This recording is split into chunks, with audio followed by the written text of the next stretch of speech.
अपने सपनों को साकार करना बहुत ही कठिन हो सकता है, लेकिन सफलता और असफलता के बीच का अंतर केवल हार नहीं मानने का विकल्प है। आइए देखते हैं कि ये कहानियां हमें सफलता के मार्ग में क्या सिखा सकती हैं।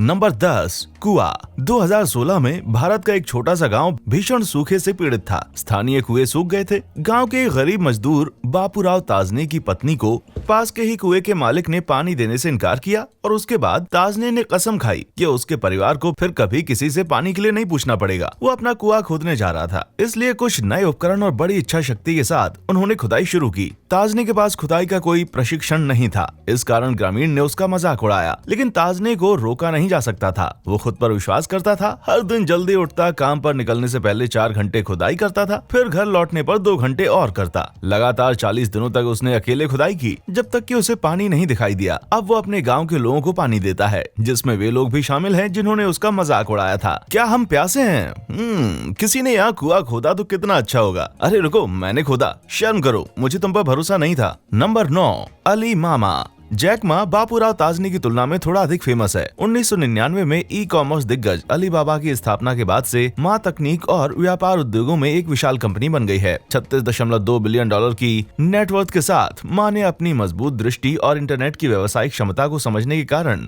एपिक प्रोपोर्शंस का एक साम्राज्य बनाया है। लेकिन जीवन हमेशा जैक मा के लिए इतना सीधा नहीं था। 1988 में विश्वविद्यालय से ग्रेजुएट होने के बाद मा को बहुत ही कठिनाइयों का सामना करना पड़ा। यहाँ तक कि मिनिमम वेज वर्क उनके लिए मुश्किल था। हैंगजोहू, जिस शहर में वो बड़े हुए थे, उसमें 30 नौकरियों के लिए आवेदन किया और हर एक ने उनको रिजेक्ट कर दिया। उन्होंने KFC में आवेदन दिया, जो हाल ही में शहर में खुला था। 24 लोगों ने आवेदन किया, 23 को काम पर रखा गया और वो उनमें से एक नहीं थे। उन्होंने पुलिस में करियर शुरू करने की कोशिश की। 5 उम्मीदवार, 4 को काम पर रखा गया, पर उनको नहीं रखा गया। लेकिन माँ का कहना है कि इन सभी विफलताओं ने केवल लंबे समय तक उनकी मदद की और वो और ज्यादा मजबूत हो गए। उनकी मेहनत फलदायी रही। असफलता सहना आसान नहीं है, लेकिन प्रत्येक सफल व्यक्ति को ये सीखना होगा कि असफलता सफलता की ओर पहला कदम है। Number 8, Jim Carrey. उनके कई प्रतिष्ठित पात्रों में उनके प्रसिद्ध लचीले चेहरे को देखते हुए आप ये नहीं सोच सकते कि जिम कैरी की जंगली आंखों के पीछे एक परेशान अतीत था। हाल के वर्षों में जिम अपने जीवन में आने वाली परेशानियों के बारे में अधिक खुला है और इसके बाद उन्होंने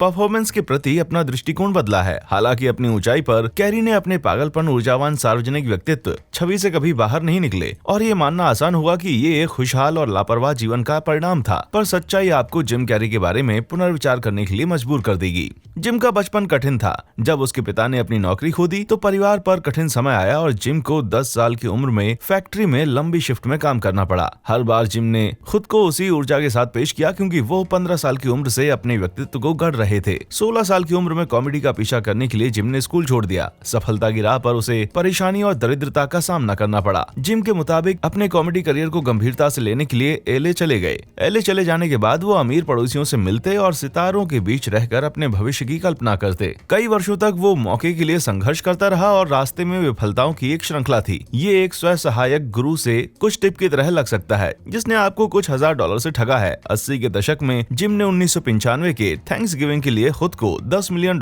का 4 साल बाद का पोस्ट डेटेड चेक लिखा था। पर समय से पहले जिम की भविष्यवाणी सच हो गई थी, क्योंकि उसे पता चला कि उसने वो राशि डम एंड डम्बर के लिए अर्जित की है। उन्होंने अपने पिता के ताबूत में चेक को दफन कर दिया। इससे पता चलता है कि आपके काम के लिए अटूट जुनून, समय, काम करने की इच्छा और निरंतरता, दृढ़ संकल्प बहुत लंबा रास्ता तय करते हैं। अब मैं यहाँ बसने जा रहा हूँ और अपनी बियर पीते हुए $1 बिलियन की कल्पना कर रहा हूँ। ओहो, लेकिन ये काम कैसे करता है? नंबर 7, क्रिस हिल। कभी कभी लोग हार मान लेते हैं, होता है, लेकिन क्रिस हिल स्कॉट की कहानी किसी को भी हार मानने के विचार से दूर करने के लिए काफी है। क्रिस स्विफ्ट की नामक कंपनी के सह संस्थापकों में से एक था, जो कि प्रेडिक्टिव टेक्स्ट और ऑटो करेक्ट एल्गोरिदम का एक पायोनियर है, जो हमें प्रतिदिन बार बार एक ही काम करने से बचाता है। नहीं, मेरा मतलब नहीं है कि डक सिरी टाइप करें, लेकिन कितनी बार क्रिस ने मुश्किल निर्णय लिया कि एक छोटी कंपनी को विकसित करने के लिए इतना तनाव ठीक नहीं है। उन्होंने कुछ बेहतर होने की उम्मीद में स्विफ्ट की को छोड़ दिया। दुर्भाग्य से स्विफ्ट की को माइक्रोसॉफ्ट द्वारा 2016 में $2050 मिलियन में खरीदा गया था, जिसमें हर को फाउंडर को लगभग $50 मिलियन मिले। क्रिस को कुछ भी नहीं मिला। कभी कभी भले ही चीजें मुश्किल हों, डटे रहने में ही फायदा होता है।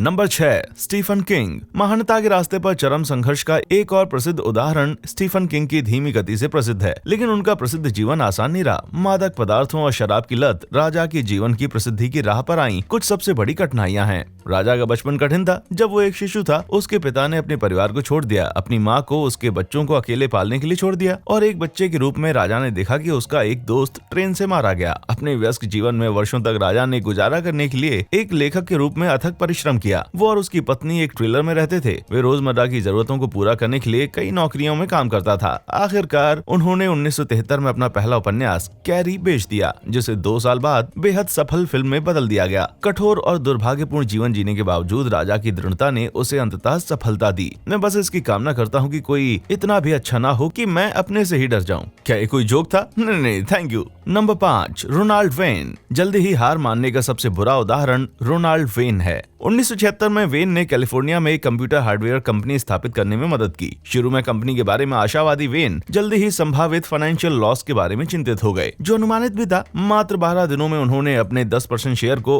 $800 में बेच दिया और कंपनी छोड़ दी। कोई बात नहीं। हालांकि वेन ने कहा कि उन्हें इस पर कोई पछतावा नहीं और ये उस समय सही डिसीजन था। क्या आप उस कंपनी का नाम जानते हैं? वो कंपनी एप्पल थी और सबसे बुरी बात की 10% हिस्सा अब अरबों का होगा। 2019 की शुरुआत में लगभग 80 बिलियन, जो उन्हें दुनिया का तीसरा सबसे अमीर व्यक्ति बनाता। एक इंटरव्यू में वेन ने कहा कि उन्हें कोई पछतावा नहीं है, लेकिन मैं ये नहीं मान सकता। रोनाल्ड वेन को स्पेशल फ्रूट थोड़ी देर और खाना चाहिए था। नंबर 4, जेके रोलिंग।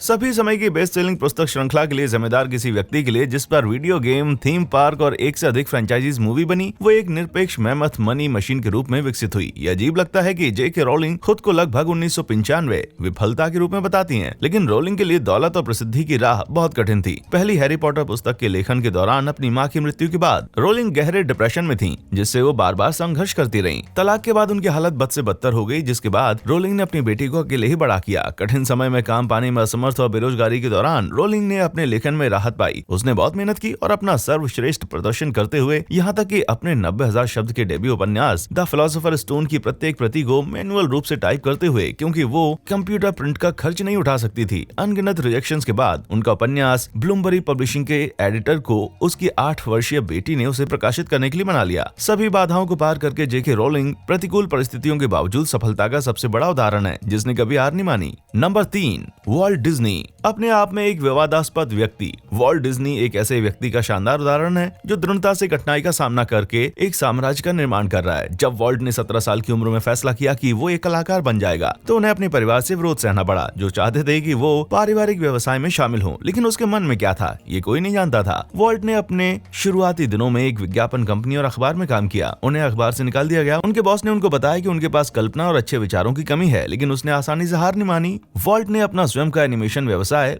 लाफोग्राम स्टूडियो खोला, लेकिन जल्द ही ये दिवालिया हो गया। बाधाओं को पार करके दर्दनाक असफलताओं के बावजूद वो अपने प्रतिष्ठित पात्रों को हॉलीवुड में ले गया और आखिरकार डिज्नी अमर हो गया, जिसे हम आज जानते हैं। हालांकि वॉल्ट शायद खिचड़ी नहीं बना रहा होगा, लेकिन जिसने भी मदद करने से इनकार किया, आज उन्हें पछतावा होगा। Number 2, Oprah Winfrey. आधुनिक मनोरंजन की सबसे दुखद लेकिन दृढ़ता की सबसे अधिक छू लेने वाली दास्तां है ओपरा की। बचपन में ओपरा को अपने परिवार के सदस्यों के हाथों भयानक दुर्व्यवहार का सामना करना पड़ा। मामला बदतर हो गया जब ओपरा ने 14 साल की उम्र में बच्चे को जन्म दे दिया। दुख की बात है कि बच्चे का बचपन में ही निधन हो गया। इन हृदय विदारक घटनाओं के बावजूद ओपरा ने हार नहीं मानी और उसने खुद को साबित किया। उसने उच्च विद्यालय में ग्रेजुएशन किया, कॉलेज के लिए स्कॉलरशिप प्राप्त की और जल्दी ही 20 साल की उम्र में पहली ब्लैक महिला न्यूज रिपोर्टर बन गई। हालांकि रास्ते में और अधिक कठिनाइयों का सामना करना पड़ा, जैसे कि लिंग भेदभाव और यौन उत्पीड़न, लेकिन उसने प्रगति करना जारी रखा। उसकी कुल संपत्ति $2.6 बिलियन है। ओपरा की शान अलग है। कुछ लोग उसकी कठिन यात्रा की प्रशंसा करते हैं। इससे हम सीखते हैं कि कोई फर्क नहीं पड़ता कि आप कितना निराशाजनक जीवन जी रहे हैं, आप पहले से अधिक मजबूत होकर हमेशा राख से उठ सकते हैं। Number 1, struck gold. ओपरा की महान ऊंचाइयों से एक छोटे से सुनहरे किस्से पर लौटते हैं। जून 1858 में विक्टोरिया के एक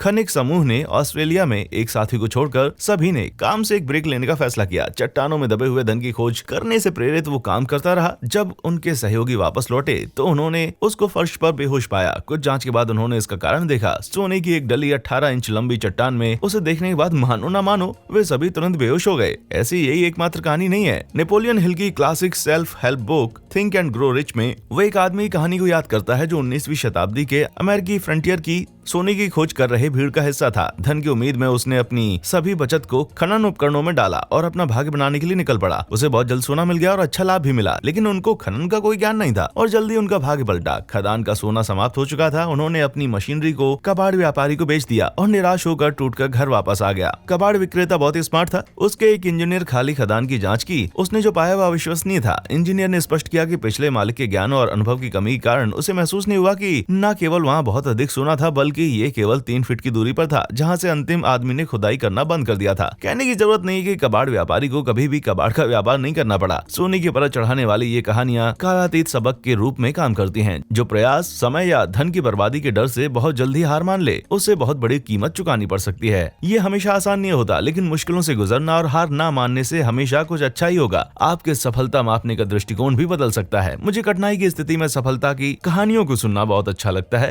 क्या आप भी 1 इंच से सोने से चूक गए हैं? नीचे कमेंट करके हमें जरूर बताएं और हमारा चैनल देखने के लिए आपका शुक्रिया।